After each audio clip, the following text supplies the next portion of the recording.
Špagety, krevety, paradajky. Tieto tri hlavné suroviny charakterizujú tieto cestoviny. A ak ste milovníkom všetkých troch, tak si určite pozrite tento recept. Verím, že si ho zamilujete a stane sa súčasťou vášho jedálnička. Na to, aby sme vytvorili dokonalé jedlo, potrebujeme si pripraviť ešte ďalšie prísady. Čo potrebujeme? Špagety, umyté krevety, paradajky. Ja používam na tieto cestoviny sušené paradajky v olivovom oleji. Recept nájdete pod videom. Ak nemáte, môžete nahradiť čeri paradajkami. Ďalej potrebujeme najemno nasekaný cesnak, biele víno, citrónovú šťavu, bazálku, petržlenovú vňatku, sol a mleté čierne korenie.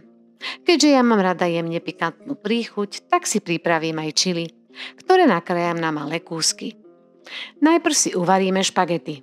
Do hrnca s vodou dáme soľ a privedieme do varu. Do vriacej vody dáme pripravené špagety. Varíme, až pokiaľ špagety nie sú uvarené al dente. To spoznáme podľa toho, že už sú mäkké, ale pri stlačení v samom jadre je cestovina ešte jemne tvrdšia. Zvyčajne je to o 1 minútu menej, ako odporúča výrobca na varenia. Špagety sedíme. Teraz sa pustíme do omáčky. V pánvici si rozohrejeme olivový olej. Keďže sušené paradajky sú naložené v olivovom oleji s bylinkami, tak samozrejme použijeme ten. Do rozohriatého oleja dáme nasekaný cesnak.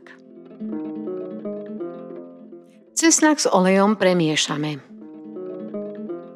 K cesnaku pridáme nakrájanú čili papričku a smažíme, až pokiaľ cesnak a čili nezmeknú. Ak nepoužijete sušené paradajky, ale čeri paradajky, tak v tomto kroku už pridajte čeri paradajky. Potom pridáme krevety.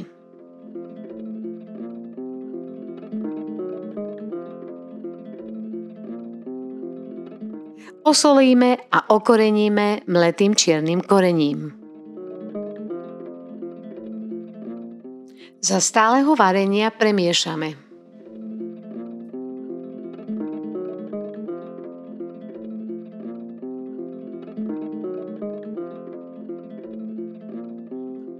Podlejeme bielým vínom a privedieme do varu. Priebežne premiešame.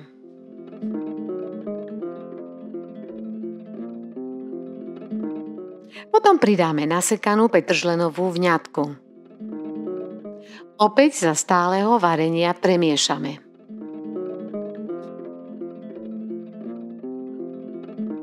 Keď už sú krevety skoro uvarené, tak pridáme aj šťavu z citrónu. Pokračujeme vo varení a miešaní.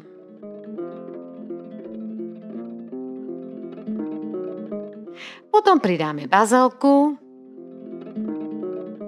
a tu už pomaly začneme pridávať aj špagety. Nechceme, aby boli krevety prevarené, neboli by potom chrumkavé. Špagety poriadne zmiešame s omáčkou.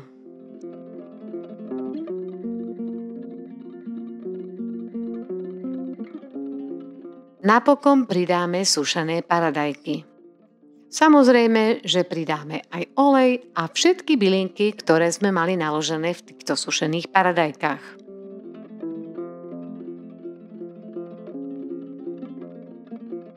Opäť poriadne premiešame.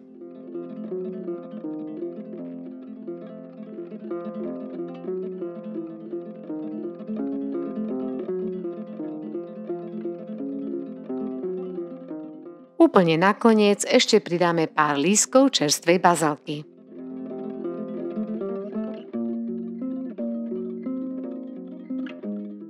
Špagety podávame priamo z pánvice na tanier alebo premiestnime takto do misy a podávame.